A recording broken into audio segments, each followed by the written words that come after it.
Hi, I'm Dr. Jon Anderson and I'm a dissertation supervisor.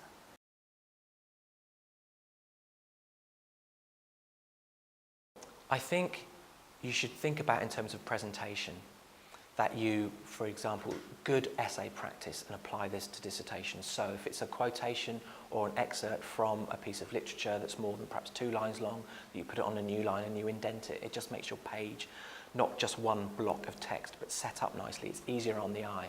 All these little things that you do just to make the person who's marking it feel as if it looks like a journal article or an academic piece of work. It's professionally put together and it's not difficult on the eye. So things like line spacing, we'll do all those things in line with the protocols of the dissertation that can be found in the relevant handbooks. You should also think perhaps if it's appropriate for me to use pictures, to use diagrams, to use graphs, then when am I going to use them? I don't want to use too many. I want them to be well produced. I use colour if necessary, and to make them look professionally put together.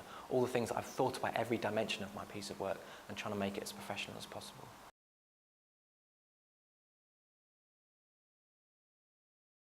I think in one sense it's relatively useful in terms of looking at past dissertations, particularly past dissertations that have good marks.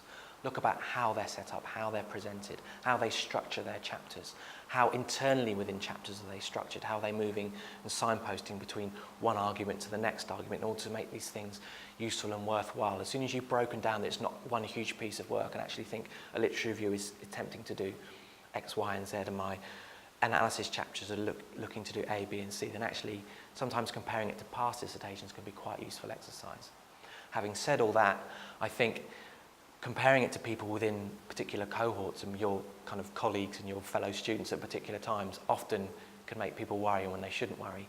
A lot of dissertations are quite different in their form, quite different in the sorts of questions that they're asking, how they're engaging in policy or engaging with theory or engaging with empirical practice. All will do things in different ways to different degrees.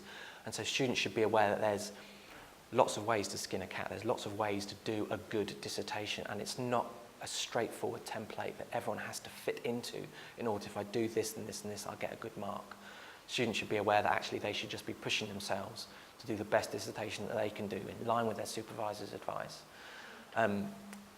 And as long as they're doing that and engaging with that problem, then that's what they should be doing. So to reiterate, see your supervisor, get their advice from them as often or as regularly as possible, probably every 2 to 3 weeks in their autumn semester. Don't leave it longer than that. Don't not engage with your supervisor, because they're their first port of call, can really help you stay on the straight and narrow.